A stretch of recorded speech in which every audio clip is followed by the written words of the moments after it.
নমস্কাৰ বন্ধুসকল, ভালে আছে? মই দীপজ্যোতি বৰা, দীপজ্যোতি আছামিজ ব্লগছৰ এটা মিনি ব্লগ ল'লে আপোনালোকক স্বাগতম জনাইছোঁ। মই আজি পথাৰখনলৈ এপাক ফুৰিবৰ কাৰণে আহিলোঁ, পথাৰখন চাবৰ কাৰণে আহিলোঁ। পথাৰখনত মই আমাৰ খেতি কৰিছে, যিহেতু নেকি আমিতো নিজে নকৰোঁ বাৰু, আধি দিওঁ। সেই আধি ধান কাটিছেনে নাই এবাৰ চাবৰ কাৰণে আহিলোঁ। ধানখিনি আমাৰ কাটাই হোৱা নাই, কিন্তু কাষৰ মাটিখিনি ধান অন্য লোকৰ আছিলে, তেওঁলোকে কাটিলে। আৰু মোৰ লগত মোৰ বুলু আহিলে, আমাৰ ল'ৰা বুলু আহিলে। আৰু পথাৰৰ ফালে আহি চালোহি, চবফালে সেউজীয়া ধাননি, ইমান ধুনীয়াকৈ আপোনাৰ ধানবিলাক পকি আছে। আৰু বৰ্তমান কাটিব সময় হৈছে আৰু পথাৰখন চাই তাৰ মাজতে আমাৰ চকু গ'ল, গোটেইখিনি এপাক ঘূৰিলোঁ, ভিতৰৰ ফালে সোমালোঁ। তাৰপিছতে চন্দ্ৰমামালৈ মনত পৰিলোঁ, ওপৰলৈ চালোঁ চন্দ্ৰমামা। তাৰপিছতে আমাৰ গাই গৰুজনী দেখা পালোঁ, আমাৰ নহয় বেলেগৰ, কিন্তু গাই গৰুজনীক দেখা পাই আকৌ পথাৰৰ সেই ধাননিডৰাৰ মাজলৈ সোমাই গ'লোঁ। ধাননিডৰা চাই ইমান ধুনীয়া লাগিল। তাৰ তলফালদি মানে কি হৈ আছে আপোনালোকৰ, আমাৰ বানপানী যেতিয়া হৈছিলে পথাৰত, তাৰ তলফালটো পানীখিনি এতিয়াও যোৱাই নাই, তলত পানী এতিয়াও আছেই। ৰাস্তা ঘাট বৰ লেতেৰা, সোমাই যাওঁতেই তাৰ ৰাস্তা হেৰাই গ'ল, আলিটো নেদেখা হৈ গ'ল। তাৰপিছতে আমি ওলাই আহিলোঁ তাৰপিছতে দেখিলোঁ সূৰ্যটো ডুব যাব হৈছে। ইমান এটা সুন্দৰ ধুনীয়া দৃশ্য চাওকচোন এবাৰ। তাৰ লগে লগে ধানবিলাক চাওক, ধানৰ মাজত এইটো এটা কি পোক, কমেণ্ট কৰি জনাবচোন।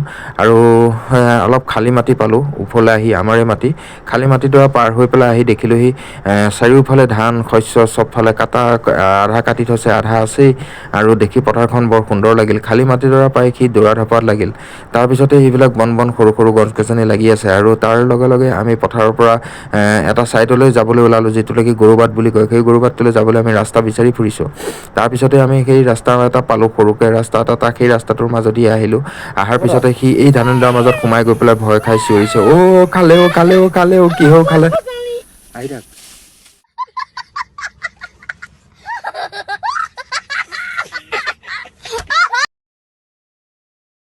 ধাননিডৰাৰ মাজৰ পৰা ওলাই আহিলোঁ যেনে তেনে ৰাস্তা বিচাৰি। এই ধানখিনি ফালি সি এই ৰাস্তাটোৰ পৰা ওলাই আহিল। তাৰ কি সুখ, ওলাই অহাৰ পিছত পাই গ'লোঁ। তাৰপিছতেই আকৌ চালোঁগৈ, সূৰ্যটো ডুব যোৱাৰ সৌন্দৰ্যটো দেখি বৰ ধুনীয়া লাগিলে, সেইখিনিকে চালোঁ। তাৰপিছতে আমাৰ মাটিডৰাত এয়া মগুমাহ কৰি থৈছিলে, মগুমাহখিনি আধা পকিল, আধা বেয়া হৈ গ'ল, পানী আহি গ'ল যে আপোনাৰ, সেইখিনিও চালোঁ এবাৰ। তথাপিতো ইয়াত লাগিয়ে আছে। তাৰপিছতে আমি সেই খালী মাটিখিনিৰ পৰা ওলাই আহি গৰুবাটটো পালোঁ। গৰুবাটৰ এই বগৰী গছজোপালৈ মনত পৰি গ'ল। বগৰী গছজোপাৰ লগতেই আছিলে আমাৰ সেই তেতেলী গছজোপা। এই তেতেলী গছজোপাতে শৈশৱতে আমি বহুতখিনি ওপৰলৈকে উঠি খেলিছিলোঁ, এইটো মনত পৰি গ'ল। আৰু এয়া মেটেকা ফুলখিনিও দেখিলোঁ। তাৰপিছতে আমি অলপ দূৰ আগবাঢ়াৰ পিছত বগৰী এজোপা বগৰী গছত আপোনাৰ সৰু সৰুকৈ বগৰীও লাগি আছিলে। বগৰী খাই কি মজা লাগে, মকৰকৈ চোবাই খাওঁ আগতে। তাৰপিছতে আমি ৰাস্তাটো গৰুবাটটোদি দেখিছেনে, এই গৰুবাটেদি ট্ৰেক্টৰ সোমাইছিলে। মানে কি হৈছিলে, আমাৰ যেতিয়া বানপানী হৈছিলে, এই ৰাস্তাটো যেতিয়া ডুব গৈছিলে, ইয়াত সেই পানীৰ বোকাৰ সেই গোটেই বস্তুটো থাকি গ'ল, মানে এইটো বোকা হৈয়ে থাকিল। গৰুবাটেদি গাড়ীটো এইবাৰ ধান কিহত কঢ়িয়াই নিব, কেনেকৈ নিব, ৰাইজৰ এইবাৰ অলপ চিন্তা হৈ গৈছে। কাৰণ ঘৰলৈ ধান যেতিয়া আমি নিম, তেতিয়া আমি কিহত নিম, মানে এইটো এটা ডাঙৰ সমস্যাত পৰিছে। কাৰণ ৰাস্তাটো সম্পূৰ্ণ বোকা হৈ আছে আপোনাৰ। আৰু গোটেই বোকাৰ ৰাস্তাটোদি এইখিনি জেগা অলপ শুকানেই আছে, কিন্তু আগলৈ অলপ আছে, সেইখিনি সম্পূৰ্ণ বোকা, গাড়ীও নোসোমায়। তাৰপিছতে আমাৰ বন্ধু এজনক লগ পালোঁ, বন্ধুজনৰ হাতত থকা কাঁচিখন ল'লোঁ। কাঁচিখন লৈ পেলাই এখন কাঁচি দিয়ে আপোনাৰ সম্পূৰ্ণ ধান চানখিনি কাটা হয়। এয়াও তেওঁৰ বন্ধুৱে সেই কেঁচিখন দিয়ে ধান চানখিনি কাটিলে। কাটাৰ পিছতো এয়া অলপ মেলি থৈছে, কি ক'ব, ইমান কষ্ট কৰি ধান চানখিনি কৰাৰ পিছত আকৌ বাপু আহিব, হাতী বাপু আহি আকৌ ধান অলপ অনিষ্টও কৰিব।